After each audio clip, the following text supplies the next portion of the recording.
ઉંદરની જેમ ચાલી રહ્યા છે રાદડિયા. ભાજપના સહકારી આગેવાન બાબુ નશીતના ગંભીર આરોપ. ઇફકોના ચૂંટણીમાં મેન્ડેટ વિરોધ ફોર્મ ભર્યું અને ચૂંટાયા.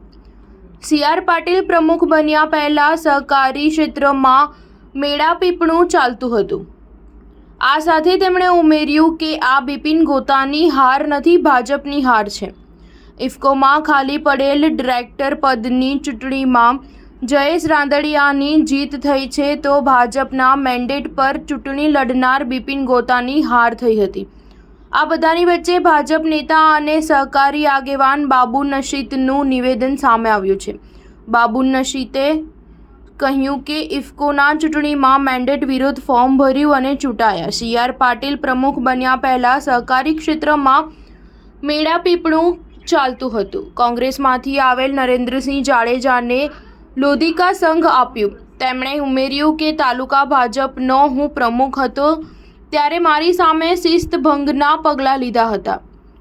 આ બિપિન ગોતાની હાર નથી, ભાજપની હાર છે. આ સાથે તેમણે ઉમેર્યું કે 113 લોકોએ જેમણે જયેશ રાદડિયાને મત આપ્યા તેની સામે પગલાં લો.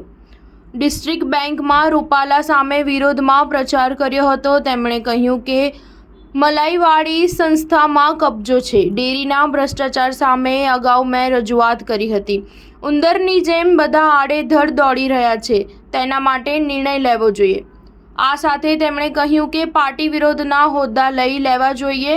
ભાજપમાં ભ્રષ્ટાચાર ચાલી રહ્યો છે, કોંગ્રેસમાંથી આવેલ નેતા ભ્રષ્ટાચાર કરે છે. બાબુ નશીતે કહ્યું કે જયેશ રાદડિયા સામે કાર્યવાહી કરો. સ્ટાર ન્યૂઝ 7 હંમેશા સચ્ચાઈની સાથે.